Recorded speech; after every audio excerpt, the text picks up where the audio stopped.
111 ಎಸೆತಗಳಲ್ಲಿ 100 run ಅನ್ನ ಹೊಡೆದು out ಆಗದೇನೆ ಉಳ್ಕೊಂಡ್ರು. ಈ ಕೊಹ್ಲಿ ಹೇಟರ್ಸ್ ಮ್ಯಾಚ್ ಎಲ್ಲ ಆದ್ಮೇಲೆ ರನ್ ರೇಟ್ ಕಮ್ಮಿ ಆಯ್ತು, 100 ರನ್ ಹೊಡೆಯೋದಕ್ಕೆ 111 ಬಾಲ್ ಬೇಕಾಯ್ತಾ, ಜೋರ್ ಹೊಡೆಯೋದಕ್ಕೆ ಹೋಗಿ ನಿನ್ನೆ ಬೇಗನೆ ಔಟ್ ಆಗಿರ್ತಿದ್ರೆ ನಿನ್ನೆ ಮ್ಯಾಚ್ ವಿನ್ ಆಗುವಂತಹ ಚಾನ್ಸಸ್ ನಮ್ಗಿಷ್ಟಿರ್ತಾ ಇತ್ತು. ಕೊನೆ ತನಕ ನಿಂತು ತಂಡಕ್ಕೋಸ್ಕರ, ತಂಡದ ಗೆಲುವಿಗೋಸ್ಕರ ಆಡುವವನೇ ನಿಜವಾದ ಆಟಗಾರ. IIT ಬಾಬಾ ಹೇಳಿದಂತಹ ಈ ಭಾರತ ಪಾಕಿಸ್ತಾನ ಪಂದ್ಯದ ಫಲಿತಾಂಶ ಇವಾಗ ಉಲ್ಟಾ ಆಗುತ್ತಿದೆ. ಮತ್ತೆ ಗೂಗಲ್ನಲ್ಲಿ ಟ್ರೆಂಡ್ ಆಗ್ತಿದ್ದಾರೆ, ಎಲ್ಲರೂ ಅವ್ರನ್ನ ಕ್ಯಾಕರ್ಸ್ ಹೋಗಿತಾ ಇದ್ದಾರೆ. ಪಾಕಿಸ್ತಾನಕ್ಕೆ ಇನ್ನು ಏನಾದರೂ ಈ ಟೂರ್ನಿಯಲ್ಲಿ ಮುಂದುವರಿಯೋದಕ್ಕೆ ಅವಕಾಶ ಇದೆಯಾ? ಹೋಪ್ಸ್ ಇಟ್ಕೊಳ್ಬಹುದು ಪಾಕಿಸ್ತಾನ.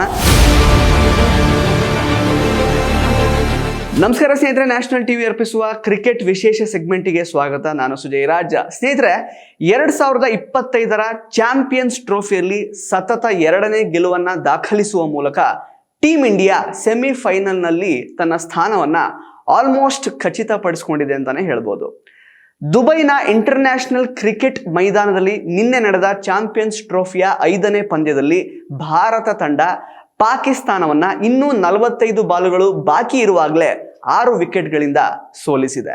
ಆದರೆ ಟೂರ್ನಮೆಂಟ್ ಅನ್ನ ಆರ್ಗನೈಸ್ ಮಾಡ್ತಾ ಇರುವಂತಹ ಪಾಕಿಸ್ತಾನ ಮೊದಲ ಸುತ್ತಿನಲ್ಲೇ ಹೊರಬೀಳುವಂತಹ ಸಾಧ್ಯತೆ ಇದೆ. ಇದರೊಂದಿಗೆ ಈ ಟೂರ್ನಿಯಲ್ಲಿ ಭಾರತದ ಅಜೇಯ ಓಟ ಮುಂದುವರೆದ್ರೆ ಪಾಕಿಸ್ತಾನದ ಸೋಲಿನ ಸರಣಿ ಮುಂದುವರೆದಿದೆ. ಪಾಕಿಸ್ತಾನ 49.4 ಓವರ್ಗಳಲ್ಲಿ ಕೊಟ್ಟಂತಹ 242 ರನ್ಗಳ ಟಾರ್ಗೆಟ್ ಅನ್ನ ಬೆನ್ನಟ್ಟಿದ ಭಾರತ 42.3 ಓವರ್ಗಳಲ್ಲೇ 4 ವಿಕೆಟ್ಗಳನ್ನು ಕಳೆದುಕೊಂಡು ಗುರಿಯನ್ನು ತಲುಪಿತು. ತಮ್ಮ ಏಕದಿನ ವೃತ್ತಿ ಜೀವನದ 51ನೇ ಶತಕವನ್ನ ದಾಖಲಿಸಿದ ವಿರಾಟ್ ಕೊಹ್ಲಿ 111 ಎಸೆತಗಳಲ್ಲಿ 100 ರನ್ ಅನ್ನ ಹೊಡೆದು ಔಟ್ ಆಗದೇನೆ ಉಳ್ಕೊಂಡ್ರು. ಮತ್ತೆ ಚಾಂಪಿಯನ್ ಪ್ಲೇಯರ್ ಅಂತ ಪ್ರೂವ್ ಮಾಡಿದ್ರು. ಟಾಸ್ ಗೆದ್ದು ಮೊದಲು ಬ್ಯಾಟಿಂಗ್ ಮಾಡಿದ ಪಾಕಿಸ್ತಾನ ತಂಡಕ್ಕೆ ಮೊದಲ ವಿಕೆಟ್ಗೆ 41 ರನ್ಗಳ ಜೊತೆಯಾಟ ಸಿಕ್ಕಿತು.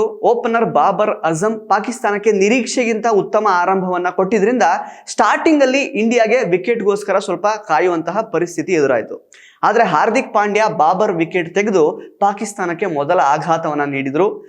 ಬಾಬರ್ ಔಟ್ ಆದ ಬೆನ್ನಲ್ಲೇ ಇಮಾಮ್ ಉಲ್ ಹಕ್ ಕೂಡ ಮುಂದಿನ ಓವರ್ನಲ್ಲಿ ಔಟ್ ಆದ್ರು. ಇಲ್ಲಿಂದ ಪಾಕಿಸ್ತಾನ ತಂಡ ಸಂಕಷ್ಟಕ್ಕೆ ಸಿಲುಕುವಂತಹ ಹಂತಕ್ಕೆ ಬಂದು ನಿಲ್ತು. ಆದ್ರೆ ನಾಯಕ ಮೊಹಮ್ಮದ್ ರಿಜ್ವಾನ್ ಮತ್ತು ಸೌದ್ ಶಕೀಲ್ ಉತ್ತಮ ಜೊತೆಯಾಟ ಆಡಿ ಟೀಮ್ನ ಸ್ವಲ್ಪ ಸ್ಟೆಬಿಲೈಸ್ ಮಾಡಿದ್ರು. ಇವರಿಬ್ರು ಶತಕದ ಜೊತೆಯಾಟವನ್ನ ಆಡಿದ್ರು. ಫೈನಲಿ 241 ರನ್ಗಳಿಗೆ ಪಾಕಿಸ್ತಾನ ಆಲ್ಔಟ್ ಆಯಿತು.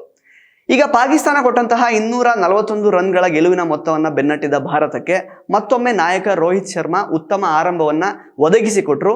ಆದ್ರೆ ಶಹೀನ್ ಯಾರ್ಕರ್ಗೆ ರೋಹಿತ್ ಕ್ಲೀನ್ ಬೋಲ್ಡ್ ಆಗಿ ಪೆವಿಲಿಯನ್ ಸೇರ್ಕೊಂಡ್ರು. ರೋಹಿತ್ ಹೋದ ನಂತರ ಶುಭ್ಮನ್ ಗಿಲ್ ಸಖತ್ತಾಗಿ ಆಟ ಆಡ್ತಾ ಇದ್ರು. ಶಹೀನ್ಗೆ 2 ಓವರ್ಗಳಲ್ಲಿ 5 ಬೌಂಡ್ರಿ ಬಾರಿಸಿದ್ರು. ಕೊಹ್ಲಿ ಮತ್ತೆ ಗಿಲ್ ನಡುವೆ ಉತ್ತಮ ಜೊತೆಯಾಟ ಕಂಡು ಬಂತು. ಆದ್ರೆ ಇನ್ನೇನು ಹಾಫ್ ಸೆಂಚುರಿ ಆಗ್ಬೇಕು ಅಂತ ಅಂದ್ಕೊಳ್ಳುವಾಗಲೇ ಗಿಲ್ ಸ್ವಲ್ಪ ಎಡವಿದ್ರು. ತಂಡವನ್ನ 100 ರನ್ಗಳ ಗಡಿಯನ್ನ ದಾಟಿಸಿ ಔಟ್ ಆಗ್ಬಿಟ್ರು. ಇನ್ನು ಈ ಕಡೆ ಪಾಕಿಸ್ತಾನದ ವಿರುದ್ಧ ತಮ್ಮ ಅತ್ಯುತ್ತಮ ದಾಖಲೆಯನ್ನ ಮುಂದುವರೆಸಿದ ಕೊಹ್ಲಿ ಅವರು ಮತ್ತೊಂದ್ಸಲ ಒಂದು ಒಳ್ಳೆ ಇನ್ನಿಂಗ್ಸ್ಗೆ ಬೇಸ್ಮೆಂಟ್ ಹಾಕೊಟ್ರು. ಗಿಲ್ ಔಟ್ ಆದ್ಮೇಲೆ ಕೊಹ್ಲಿ ಸಮಯೋಚಿತವಾಗಿ ರನ್ ಅನ್ನ ಚೇಸ್ ಮಾಡುವಂತಹ ಜವಾಬ್ದಾರಿಯನ್ನ ವಹಿಸಿಕೊಂಡು ಅದ್ಭುತವಾಗಿ ಹಾಫ್ ಸೆಂಚುರಿ ಹೊಡೆದ್ರು. ಇನ್ನು ಗಿಲ್ ವಿಕೆಟ್ ಆದ್ಮೇಲೆ ಶ್ರೇಯಸ್ ಅಯ್ಯರ್ ಬರ್ತಾರೆ. ಶ್ರೇಯಸ್ ಅಯ್ಯರ್ ಸ್ಟಾರ್ಟಿಂಗ್ ಅಲ್ಲಿ ರನ್ ಹೊಡೆಯೋದಕ್ಕೆ ಸಿಕ್ಕಾಪಟ್ಟೆ ಕಷ್ಟಪಟ್ಟರು. ಒಂದ್ಸಲ ಸೆಟ್ ಆದ್ಮೇಲೆ ಸರಿಯಾಗಿ ಬಾರಿಸೋದಕ್ಕೆ ಶುರು ಮಾಡಿದ್ರು. ಫೈನಲಿ ಹಾಫ್ ಸೆಂಚುರಿ ಆದ ತಕ್ಷಣ ಅವ್ರು ಔಟ್ ಆಗ್ಬಿಟ್ರು. ಬಟ್ ಕೊಹ್ಲಿ ಮಾತ್ರ ಕೊನೆ ತನಕ ಔಟ್ ಆಗದೆ ಉಳ್ಕೊಂಡು ತಂಡವನ್ನ ಗೆಲುವಿನ ದಡ ಮುಟ್ಟಿಸಿದ್ದಲ್ದೇನೆ ತಮ್ಮ ಶತಕವನ್ನ ಪೂರ್ಣಗೊಳಿಸಿದ್ರು. ಮ್ಯಾಚ್ ಕೂಡ ವಿನ್ ಮಾಡಿಸ್ಕೊಟ್ರು. ಇನ್ನು ಈ ಕೊಹ್ಲಿ ಹೇಟರ್ಸ್ ಮ್ಯಾಚ್ ಎಲ್ಲ ಆದ್ಮೇಲೆ ರನ್ ರೇಟ್ ಕಮ್ಮಿ ಆಯ್ತು, 100 ರನ್ ಹೊಡೆಯೋದಕ್ಕೆ 111 ಬಾಲ್ ಬೇಕಾಯ್ತಾ, ಜೊತೆಗೆ ಹೊಡೆದಿದ್ದು 7 4ಗಳು, ಅದು ಇದು ಮಣ್ಣು ಮಸಿ ಅಂತ ಬಾಯ್ ಬಡ್ಕೊಳ್ತಾ ಇದ್ದಾರೆ. ಸ್ನೇಹಿತರೆ, ಒಂದು ಯೋಚನೆ ಮಾಡಿ, ಅಕಸ್ಮಾತ್ ಕೊಹ್ಲಿ ಏನಾದರೂ ಜೋರ್ ಹೊಡೆಯೋದಕ್ಕೆ ಹೋಗಿ ನಿನ್ನೆ ಬೇಗನೆ ಔಟ್ ಆಗಿರ್ತಿದ್ರೆ ನಿನ್ನೆ ಮ್ಯಾಚ್ ವಿನ್ ಆಗುವಂತಹ ಚಾನ್ಸಸ್ ನಮ್ಗಿಷ್ಟಿರ್ತಾ ಇತ್ತು. ಬೇರೆ ಪ್ಲೇಯರ್ಸ್ ಆಟ ಆಡೋದಕ್ಕಾದ್ರೂ ಒಂದು ಕಾನ್ಫಿಡೆನ್ಸ್ ಇರ್ತಿತ್ತಾ? ಸ್ವಲ್ಪ ಯೋಚನೆ ಮಾಡಿ ನೋಡಿ ಮಾತಾಡೋಕ್ಕಿಂತ ಮೊದಲು, ಆಗ ನಿಮ್ಮ ಪ್ರಶ್ನೆಗಳಿಗೆ ಉತ್ತರ ಸಿಗುತ್ತೆ. ಕೊಹ್ಲಿ ಅವರದ್ದು ನಿನ್ನೆ ಆಡಿದ್ದು ಅವ್ರದ್ದು ಸಮಯೋಚಿತ ಆಟ. ನೆನಪಿರ್ಲಿ, ಕೊನೆ ತನಕ ನಿಂತು ತಂಡಕ್ಕೋಸ್ಕರ, ತಂಡದ ಗೆಲುವಿಗೋಸ್ಕರ ಆಡುವವನೇ ನಿಜವಾದ ಆಟಗಾರ. ಸೊ ಕಿಂಗ್ ಕೊಹ್ಲಿ ನಿಜವಾದ ಆಟಗಾರ ಅಂತ ಮತ್ತೆ ಪ್ರೂವ್ ಮಾಡಿದ್ದಾರೆ. Take a bow Kohli. And by the way, Mahakumbh ಮೇಳದಲ್ಲಿ ರಾತ್ರೋರಾತ್ರಿ ಫೇಮಸ್ ಆಗಿದಂತಹ IIT ಬಾಬಾ ಹೇಳಿದಂತಹ ಈ ಭಾರತ ಪಾಕಿಸ್ತಾನ ಪಂದ್ಯದ ಫಲಿತಾಂಶ ಇವಾಗ ಉಲ್ಟಾ ಆಗ್ಬಿಟ್ಟಿದೆ. ICC ಚಾಂಪಿಯನ್ಸ್ ಟ್ರೋಫಿ ಟೂರ್ನಿಯ ಪಂದ್ಯದಲ್ಲಿ ಪಾಕಿಸ್ತಾನ ತಂಡ ಭಾರತವನ್ನ ಸೋಲಿಸುತ್ತೆ, ಇದೇ ನಿಜ ಅಂತ ಅವರು ಭವಿಷ್ಯ ಹೇಳಿದ್ರು. ಅದನ್ನ ಸಾಕಷ್ಟು ಜನ ನಂಬಿಟ್ಟಿದ್ರು. ಅವರ ಈ ಹೇಳಿಕೆ ಕೂಡ ಸಿಕ್ಕಾಪಟ್ಟೆ ವೈರಲ್ ಆಗಿತ್ತು. ಆದರೆ ಇವಾಗ ಅವರ ಭವಿಷ್ಯವಾಣಿ ಸಂಪೂರ್ಣ ಸುಳ್ಳಾಗಿದೆ. ಹೀಗಾಗಿ ಅವರು ಮತ್ತೆ ಗೂಗಲ್ನಲ್ಲಿ ಟ್ರೆಂಡ್ ಆಗ್ತಿದ್ದಾರೆ. ಎಲ್ಲರೂ ಅವ್ರನ್ನ ಕ್ಯಾಕರ್ಸ್ ಹೋಗಿತಾ ಇದ್ದಾರೆ. ಇದನ್ನೆಲ್ಲ ಹೊರತುಪಡಿಸಿದ್ರೆ ಸ್ನೇಹಿತರೆ, ನಿನ್ನೆ ಗೇಮ್ ಟೈಮಲ್ಲಿ ಅಬ್ರಾರ್ ಗಿಲ್ ವಿಕೆಟ್ ತೆಗೆದಾಗ ತಲೆ ಅಲ್ಲಾಡಿಸಿ ಆಡ್ಕೊಂಡಿದ್ದನ್ನ ನೀವೆಲ್ಲರೂ ನೋಡಿರ್ತೀರ. ಇನ್ಫ್ಯಾಕ್ಟ್ ಆ ಟೈಮಲ್ಲಿ ಅವ್ರೇನು ಗೆಲ್ಲೋ ಥರ ಇರಲಿಲ್ಲ, ಆದರೂ ಅಷ್ಟೊಂದು ದೌಲತ್ ತೋರಿಸುವಂತಹ ಅಗತ್ಯನೂ ಇರಲಿಲ್ಲ. ಇನ್ಫ್ಯಾಕ್ಟ್ ಮ್ಯಾಚ್ ಗೆದ್ದ ಮೇಲೆ ಕೊಹ್ಲಿ ಕಡೆಯಿಂದ ಇದಕ್ಕೆ ರಿಯಾಕ್ಷನ್ ಬರುತ್ತೆ ಅಂತ ನಾನು ಆ್ಯಕ್ಚುಲಿ ವೆಯ್ಟ್ ಮಾಡ್ತಾ ಇದ್ದೆ, ಆದರೂ ಬರಲಿಲ್ಲ. ತುಂಬಾನೇ ಜೆಂಟಲ್ಮೆನ್ ಥರ ಅವರು ನಡ್ಕೊಂಡ್ರು. ಸೊ ಕ್ರಿಕೆಟ್ ಅನ್ನೋದು ಜೆಂಟಲ್ಮೆನ್ಸ್ ಗೇಮ್ ಅನ್ನೋದನ್ನ ಅವರು ಕಾಪಾಡಿಕೊಂಡ್ರು. ಇದನ್ನೆಲ್ಲ ಹೊರತುಪಡಿಸಿದ್ರೆ ಇವಾಗ ಪಾಕಿಸ್ತಾನಕ್ಕೆ ಇನ್ನು ಏನಾದರೂ ಈ ಟೂರ್ನಿಯಲ್ಲಿ ಮುಂದುವರಿಯೋದಕ್ಕೆ ಅವಕಾಶ ಇದೆಯಾ ಅಂತ ಪ್ರಶ್ನೆ ಬಂದರೆ, ಆ ಪ್ರಶ್ನೆಗೆ ಅಫ್ಕೋರ್ಸ್ ಅವ್ರಿಗೆ ಅವಕಾಶ ಇದೆ, ಆದರೆ ಪವಾಡ ನಡಿಬೇಕಷ್ಟೇ. ಹೇಗೆ ಗೊತ್ತಾ? ಫಸ್ಟ್ಲಿ ನೆಕ್ಸ್ಟ್ ಬರುವಂತಹ ನ್ಯೂಜಿಲೆಂಡ್ ವಿರುದ್ಧದ ಪಂದ್ಯದಲ್ಲಿ ಬಾಂಗ್ಲಾದೇಶ ಗೆಲ್ಲೇಬೇಕು, ಜೊತೆಗೆ ಭಾರತನೂ ಕೂಡ ಗೆದ್ದಿರಲೇಬೇಕು. ಹಾಗೇನೆ ಪಾಕಿಸ್ತಾನ ಕೂಡ ಬಾಂಗ್ಲಾದೇಶದ ವಿರುದ್ಧ ಭರ್ಜರಿ ಜಯವನ್ನ ಸಾಧಿಸಬೇಕು.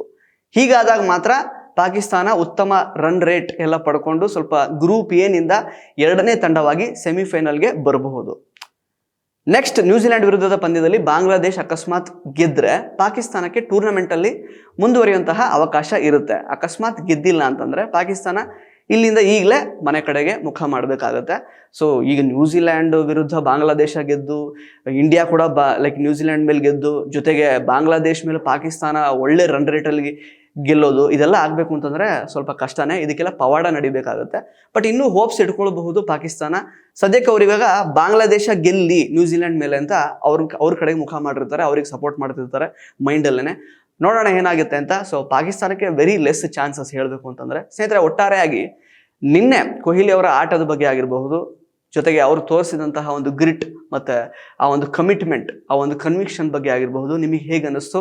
ಸೊ ಇನ್ಫ್ಯಾಕ್ಟ್ ಚಾಂಪಿಯನ್ಸ್ ಟ್ರೋಫಿ ಆರಂಭ ಆದಾಗಲಿಂದ ಜಾಸ್ತಿ ಏನು ಫೋಕಸ್ ಏನು ಮಾಡ್ತಿರ್ಲಿಲ್ಲ ಯಾರು. ಬಟ್ ನಿನ್ನೆ ಇಂಡಿಯಾ ಪಾಕಿಸ್ತಾನ ಮ್ಯಾಚ್ ಅಂದ ತಕ್ಷಣ ಎಲ್ಲರ ಚಿತ್ತ ಈ ಒಂದು ಮ್ಯಾಚ್ ಕಡೆಗೆ ತಿರುಗಿಬಿಡ್ತು. 50 ಓವರ್ ಮ್ಯಾಚ್ ಆಗಿದ್ರು ಕೂಡ ಎಲ್ರಿಗೂ ಸಿಕ್ಕಾಬಟ್ಟೆ ಇಂಟ್ರೆಸ್ಟ್ ಬರೋದಕ್ಕೆ ಸ್ಟಾರ್ಟ್ ಆಯಿತು. ಅಫ್ಕೋರ್ಸ್ ನಾವು ಪಾಕಿಸ್ತಾನದ ಮೇಲೆ ಯಾವ ರೀತಿ ಒಂದು ಹಿಸ್ಟ್ರಿ ಇಟ್ಕೊಂಡಿದ್ದೀವಲ್ಲ, ಸೋಲದೇ ಇರುವಂತಹ ಹಿಸ್ಟ್ರಿ, ಅದು ಮತ್ತೆ ರಿಪೀಟ್ ಆಯಿತು. ನಾವು ಗೆಲ್ತಾನೆ ಬಂದಿದ್ದೀವಿ ಪಾಕಿಸ್ತಾನದ ವಿರುದ್ಧ. ನಿನ್ನೆ ಮ್ಯಾಚ್ ಸಖತ್ ಮಜಾ ಕೊಡ್ತು. ಕೊಹ್ಲಿ ಅವರ ಸಮಯೋಚಿತ ಬ್ಯಾಟಿಂಗ್ ನಿಜಕ್ಕೂ ತುಂಬ ಚೆನ್ನಾಗಿತ್ತು. ಕೊಹ್ಲಿ ಹೇಟರ್ಸ್ಗೆ ನಾನು ಆಗಲೇ ಉತ್ತರ ಕೊಟ್ಟಿದ್ದೀನಿ. ಸೊ ಮಣ್ಣು ಮಸಿ ಏನೆಲ್ಲ ತಪ್ಪನ್ನು ಹುಡುಕಿದ್ದೇನೆ. ಕೊಹ್ಲಿಗೆ ಸುಮ್ಮನೆ ಕಿಂಗ್ ಕೊಹ್ಲಿ ಅಂತ ಕೊಡಲ್ಲ ಅಲ್ವಾ, ಅವರಿಗೆ ಅದನ್ನು ಸಮಯೋಚಿತವಾಗಿ ಭಾರತೀಯರು ಆ ಒಂದು ಹೆಸರು ಕೊಟ್ಟಿದ್ದಾರೆ. ಸೊ ಆ ಹೆಸರಿಗೆ ತಕ್ಕ ಹಾಗೆ ಅವ್ರು ಆಟ ಆಡ್ತಾ ಇದ್ದಾರೆ. ಇನ್ನಷ್ಟು ಪಂದ್ಯಗಳಲ್ಲಿ ಚೆನ್ನಾಗಿ ಆಟ ಆಡ್ತಾ ಹೋಗಲಿ ಇಂಡಿಯಾ ಅಂತ ನಾನು ಹೇಳೋಕೆ ಇಷ್ಟಪಡ್ತೀನಿ. ಸ್ನೇಹಿತರೆ, ನಿನ್ನೆ ಮ್ಯಾಚ್ ಬಗ್ಗೆ ನಿಮ್ಮ ಒಪಿನಿಯನ್ ಕೂಡ ದಯವಿಟ್ಟು ಕಮೆಂಟ್ ಬಾಕ್ಸಲ್ಲಿ ಕಮೆಂಟ್ ಮಾಡಿ ತಿಳಿಸಿ. ಹಾಗೆಯೇ ದಯವಿಟ್ಟು ಈ ಥರ IIT ಬಾಬಾಗಳನ್ನೆಲ್ಲ ಯಾವುದೇ ಕಾರಣಕ್ಕೂ ನಂಬೇಡಿ ಅಂತ ಹೇಳ್ತೀನಿ. ಧನ್ಯವಾದ.